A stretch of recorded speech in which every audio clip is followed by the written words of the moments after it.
You've been here. Your stop was sitting in a safe spot well out of the way, and then price came down, clipped it to the pip at the exact low, and immediately turned around and ran in your direction without you.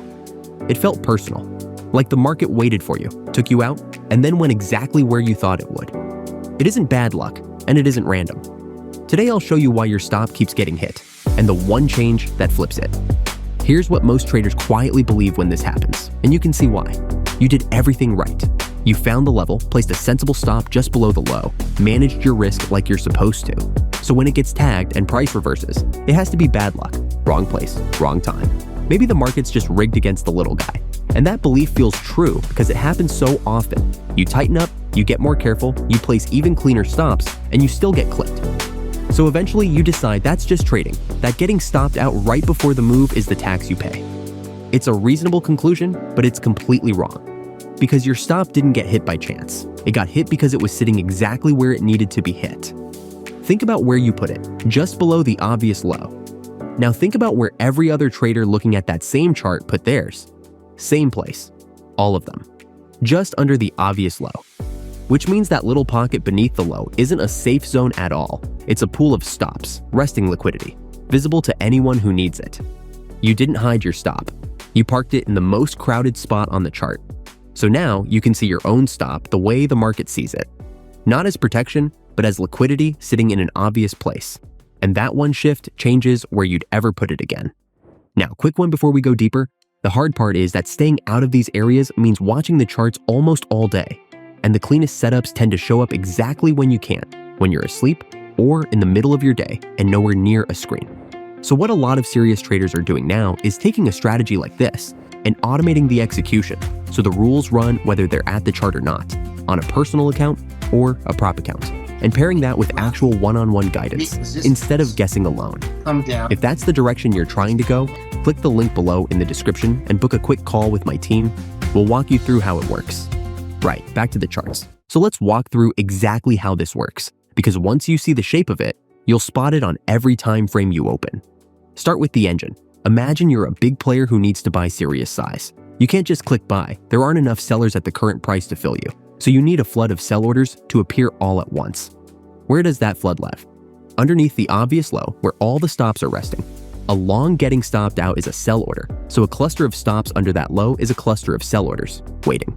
So price gets pushed down into that pocket, trips every stop at once, and suddenly there's all the selling the big player needs to buy from. To you, it looked like you got unlucky. To them, it was the plan. Now look at this next one, and watch how obvious it gets. Equal lows. Two lows at almost the exact same price. Every trader on the planet can see equal lows, which makes that the most tempting place in the world to tuck a stop under. So the pool beneath them is enormous, and the bigger the pool, the more worth sweeping. Price dips just below both lows, clears the whole lot, and turns straight back up. The cleaner the level looks to you, the better the bait it makes. One more, because the shape never changes. Here's a session low, the low of the day that everyone's watching. Same sequence, obvious low, stops resting under it, a sweep through, and a rejection. Once you start looking for it, you'll find it on every time frame, again and again. So here's the part that actually fixes it, and it's not what most people reach for. When traders learn this, they think the answer is a wider stop. It isn't. A slightly wider stop just sits at the edge of the same pool and gets swept anyway. The real fix is placing your stop beyond the sweep zone entirely, past the equal highs or lows, out where the liquidity has already been taken, often using something like an average range to measure it rather than eyeballing the candle. Because once the sweep has happened and price has rejected, that liquidity is gone, it's been used. And that rejection, that snapback after the sweep, is your actual signal. You're not trying to avoid the sweep anymore. You're waiting for it, then stepping in behind it. You stop being the hunted and you start being the hunter. But here's where this really clicks. Because once you understand this, a stop out stops looking like a loss and starts looking like information. The sweep is telling you where the move is about to begin. So how do you actually think about this going forward? Before you place a single stop, ask one question. If I were hunting liquidity on this chart, where would I go? Wherever your honest answer is, that's where not to put your stop, because that's where everyone else put theirs. Place it where the crowd isn't and wait for the sweep before you commit. And here's something you can do the second this video ends.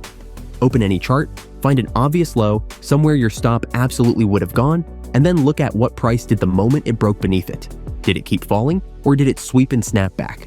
Do that 10 times, and you'll never place a stop in the obvious spot again. Just before we get into the mistakes, don't forget, if you want access to strategies that can run on your rules around the clock, plus one-on-one coaching from our team, click the link in the description below now and join the hundreds of traders already trading smarter with us. Now here's the trap most people fall into, even after they've learned all this. They hear that liquidity sits under the obvious low, so they get clever and move their stop even tighter, right under the nearest candle, to give it less room, which is basically standing closer to the explosion.